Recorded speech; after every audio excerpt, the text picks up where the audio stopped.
everyone, welcome back to My Rising Rose, where we expand ourselves into the cosmic family while remaining grounded and ordinary in our humanity. Today I'm going to be channeling Goraith, the black dragon of the Rising Rose, for you. Just before we go into that, a reminder that the last opportunity to join Dragon Medicine Live for the foreseeable future will be on the 23rd of April. So take a look at the link in the description below, see if how that feels for you, if that's something you'd like to be a part of. And then we'll be shifting our attention more towards the enlightened goddesses of the dark. So today I'm channeling Goraith, the black dragon of the Rising Rose. I'll bring him through for you now.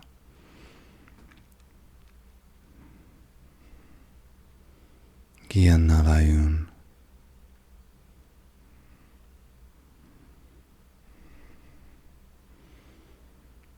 Ianayone. Ianalayun. Gianayone. Ione. Ianayone. Unalat. Uneanor. Gianay. Gianalayun. Gianalayun. Ione. Uanalayo.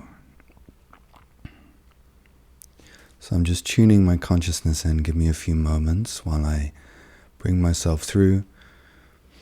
You might notice that Jack's moving his hand if you're watching the video. So I do a lot with mudras through his body. A mudra is just a hand, like hand yoga. Doesn't matter, the intellectual understanding of mudras doesn't really matter. What matters is being able to connect with these flows of energy and allow them to naturally move through your body. Whatever you do, do not try and force yourself to copy the things that I'm doing through Jack's body. What I'm doing through his body arises naturally. There's no need to try and copy anything. That kind of imitation will not get you anywhere. The only reason what I'm doing through Jack is effective is because it's real and it's natural. If you attempt to imitate it because you think it will boost your ego in some way, then it will not serve you or others well. I am Goraith, black dragon of the Underworld. Have to excuse me, Jack has a mild cold. So I am Goraith, black dragon of the Underworld. I am the father of the dragons of the Rising Rose. As always, when I'm bringing myself through, the most important thing isn't the words that I'm saying, but rather the energy that I'm bringing through. Each of the dragons of the Rising Rose are connected to a specific chakra in the human body. And the 7 colored dragons are: myself, the black dragon, and the white dragon are connected to something a little bit different, which are kind of all-encompassing chakras that you could think of like the Tai Chi symbol, the yin-yang symbol. I am located below, and the white dragon is located above. So I invite you, as you listen to me speak, to connect to the ground beneath you through the soles of your feet and the base of your body. By that I just mean wherever your body is making contact with the ground, or in Jack's case, the chair that he sat on. So I am a god, really. That's what all of us dragons are, essentially. the dragons of the rising rose. I'm being specific there because some of you have different connections with different types of dragon beings, but we are cosmic dragons. So we're very similar to deities, that's gods and goddesses. So you can think of me as an enlightened god of the underworld. What does that mean exactly? What does enlightened mean? It means that I am aware of the true nature of myself and of all things. What is the underworld? It is simply the lower level of reality. It's kind of like the womb of the goddess. Some people call it that. Others refer to it in more psychological terms, like the subconscious or unconscious. Others would point more to mystical terms like the void or the eternal. But I'm using the term underworld. And I use that term in part because many of you have lost parts of yourself along the way. And these lost parts of self have a tendency of being stuck within the underworld. And just like many of your myths and legends, there are stories of heroes going into the underworld to find, usually, lost maidens, which represent innocence, innocent parts of oneself, which have been lost within the underworld and need to be reclaimed through an act of heroism. Of course, it doesn't have to take on this kind of male-female role, with the male being the one who saves. It can easily just as easily be the other way around. The feminine part of yourself saving a masculine part of yourself from the underworld, retrieving a lost part of the masculine. But don't get too hung up on my words. What I'm doing here is an energy transmission, and I trust that the people who come to this are the people who need it. What I'm doing is I'm using Jack's body and my own energies to form gateways between the human underworld and the human conscious mind, so that these things can be alleviated. So I'm going deep within the energetic architecture of the earth to do this. You see, each of you are a part of this living world, and everything that happens to you is stored within the memory of this world. Just like how every cell within your body is held within the memory of your mind.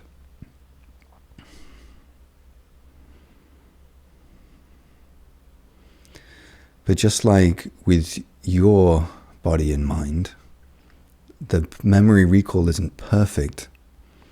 The same is true between the earth and you. The earth isn't able to remember everything about you, even though the memories are there. They're just kind of lost for a little bit. It's like they're trapped in ice.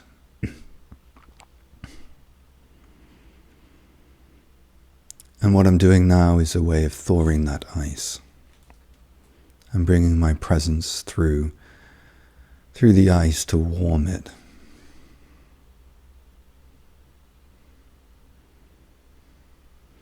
And this is a kind of mild shamanic healing that I'm doing now. I use the word shamanic tentatively. I use it more in the folk term, the colloquial term, the common term. Because many people call themselves shamans, but you don't need very much skill or evidence of your skill to call yourself a shaman in this world. People do it just because they decide that they are a shaman with no skill. So I use the word tentatively because I don't want to tarnish Jack with that brush, but it's still a word that will resonate within your psyches and you'll understand what I'm talking about.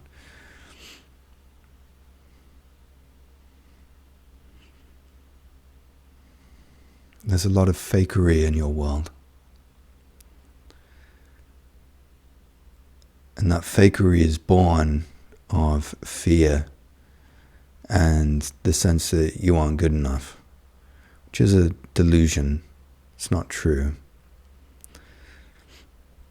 But it's rooted in the very energies that I'm calling forth right here.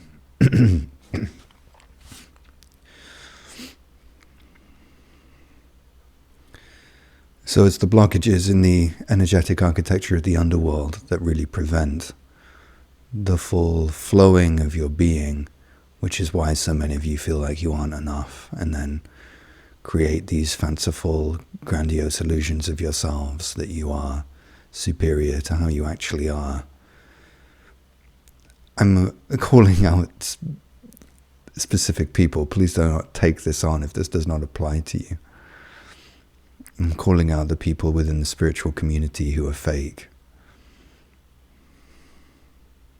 Especially those who put themselves forward as teachers, who have no business doing so. They have no skill.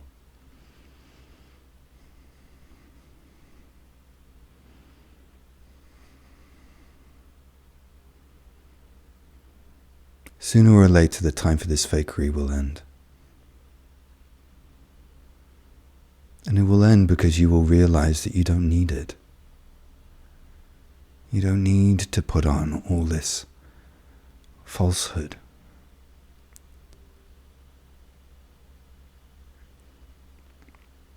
You are always enough.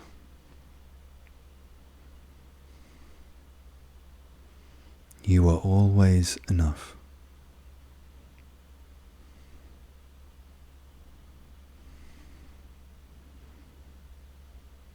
So you don't have to fight against life.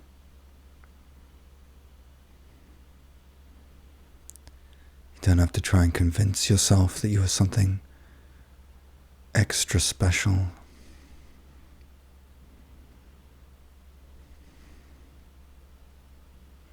Because your specialness never left you.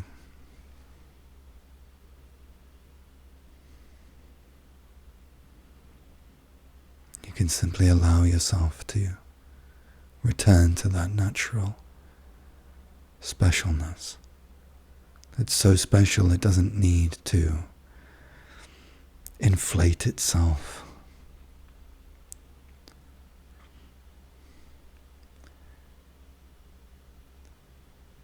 It knows its specialness so thoroughly that it doesn't even have to think about it. It doesn't even occur to it. It is integrated within its own specialness.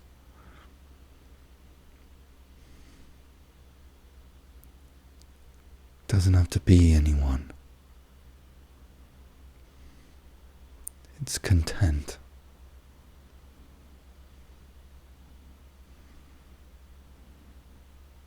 Now, the spiritual scene does need to change.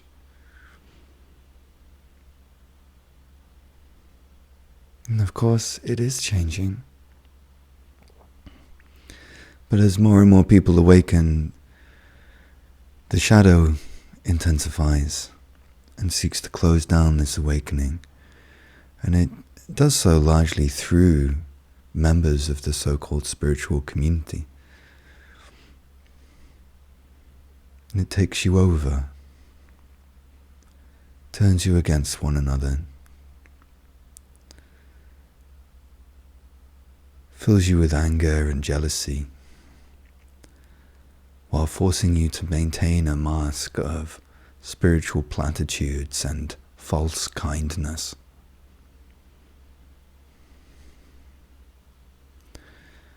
Real spirituality does not need to be spiritual.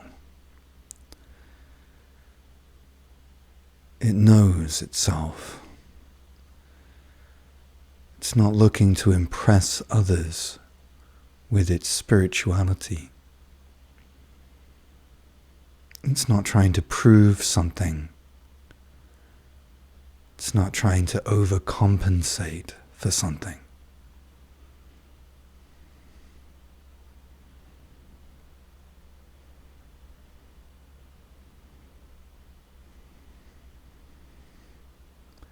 as more and more awaken, it's like an influx of spiritual infants into the spiritual community.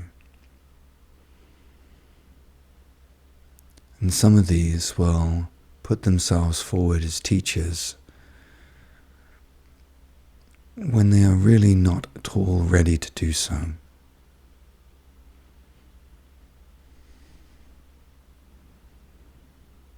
And it's important that you all develop a realistic attitude where you don't follow people just because they say things, or just because they dress in certain ways, or have high production values on their videos and content. That's not what spirituality is. It may take on those things, but be very wary of people who are really adopting the bells and whistles of spirituality. Because some of them are trying to fool you. And sooner or later, you all need to wake up to that and stop seeing people as glossy, polished images of themselves, when in reality there are deep wounds that are casting magnetic shadows.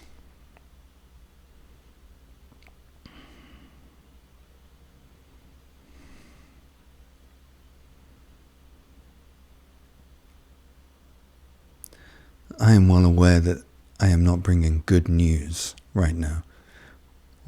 You could interpret it as not being good news. I see it as good news, but I suspect for many of you it won't be.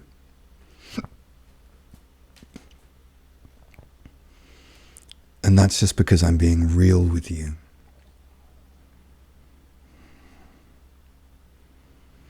I'm not sugarcoating it.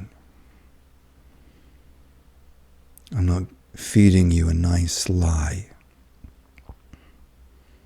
I'm telling you the truth.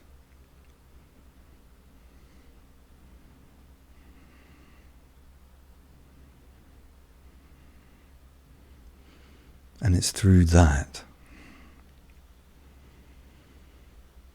we will make progress. And it's through that progress that humanity will become a true community once again.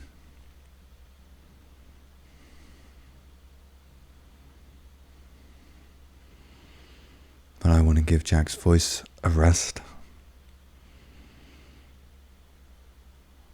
And just momentarily give you a blessing in silence.